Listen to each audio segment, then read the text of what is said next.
Hey folks, so here is the information that we have from the BC Centre for Disease Control. As you can see, the Ministry of Health. This is a provincial handout that they've not actually sent out, but it's information that we're supposed to be following as of March 31st. Like I said, we had to do a deep dive to find this information on the web. It should have been sent out to people, but it has not been. Standard information. There has to be staff on site to make sure you're following the requirements, environmental issues, risk of exposure, ventilation, lots of different things that you guys don't need to know about. We've already got them going on. Outdoors and windows, outer doors have to be open at all times if possible. Ventilation stuff, no use of wall fans, floor fans, that kind of stuff. I think the bikes and the fan machines kind of run into a bit of a gray area there, but I'll explain that in greater detail later. We have floor markings, reduced group congregating, that kind of stuff, making sure that everybody are passing through the building and those kind of things. We clean the heck out of everything, high touch surfaces, so we're on top of all those things. Physical barriers we don't have, but we are looking into getting some if this continues going forward and if they change a couple of things, but we'll continue to look into that. Occupancy-wise, each workout space must have at least 10 square meters of unencumbered usable floor space per patron or staff who will be in the space exercising. We're totally okay with that. We got a ton of space back there.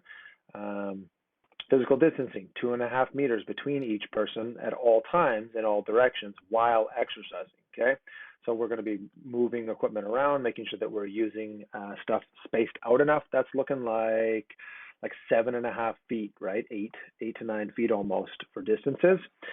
Floor markings are done. If there's movement required or occurring, each patron should have enough space to ensure they are never within 3 meters. That's like 10 feet of another person.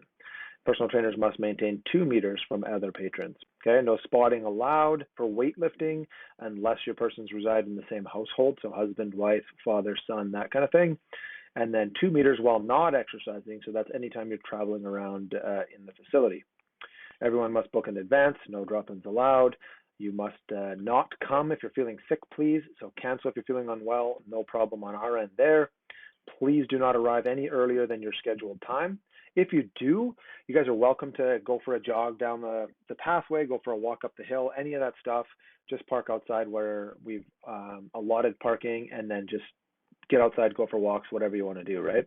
Everyone has to have read and agreed to the safety protocols. So we will have this video be the reading for you. You're going to have watched this video and sign that you've done so on your next visit. Stagger bookings as well as possible. We'll do the best we can, but obviously there's certain times that people are scheduled. Music will be down and quiet. You're welcome to bring headphones and use them, but you have to take them off if we have any questions to ask you or you have questions for us. Bring your own water bottle. You can use the fountain for filling, but not for drinking. Stay home when you're sick. That's pretty simple, right? Don't come to the gym if you're sick. Pretty simple stuff. Personal measures, okay? Things that you can do to protect yourself and things that we have to have everyone do. So employees complete our daily entry requirements, which we totally have lined up. And you guys also have your own requirements. So everyone will be required to do the temperature check and the sign-in every time you come in so that we can contact trace, wash your hands and all those things. Wear your clothes here to minimize time in the change rooms. If you want to bring your own equipment like bands and stuff, you can, but we do have that available and it will be cleaned. Obviously, we're going to have hand hygiene for you. Wash your hands every time you come in and out. Use hand sanitizer, those kind of things.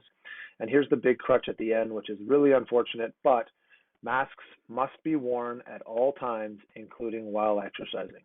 Okay, so that's when you're indoors.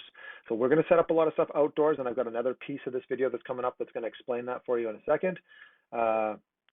You'll see all that stuff there, and it's unfortunate, but when you're working out inside, you're going to have to wear a mask.